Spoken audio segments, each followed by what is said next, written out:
टिकुराम भाईजी का mobile number है 9257596959।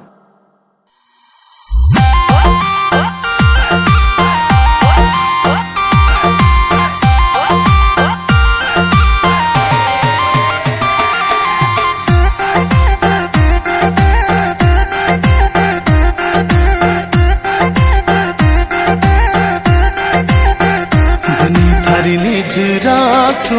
मारी निजर लड़ी बनी थर निजरासू मारी निजर लड़ी ओ मारे काल जे गड़ी हो निजर लड़ी ओ मारे काल जे गड़ी बनी थर निजरासू मारी निजर लड़ी बनी थर निजरासू मारी निजर लड़ी बना थर निजरासू मारी निजर लड़ी बना थर निजरासू मारी निजर लड़ी ओ मारे काल जे गड़ी हो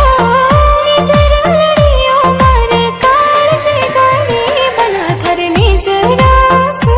मारी निजर लड़ी बना थर निजरासू मारी निजर लड़ी।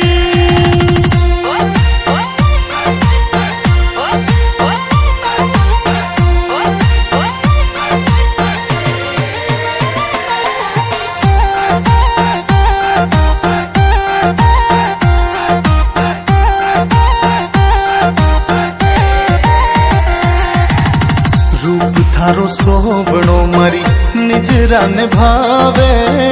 रूप थारो सोबणो मारी निजरा ने भावे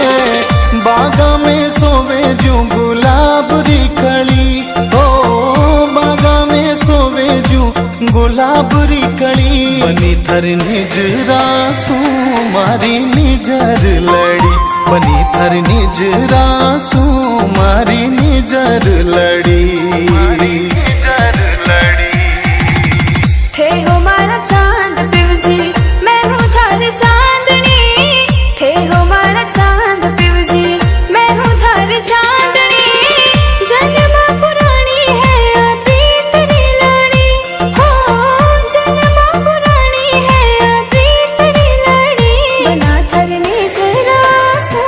मारी निजर लड़ी बना थर निजरासू मारी निजर लड़ी।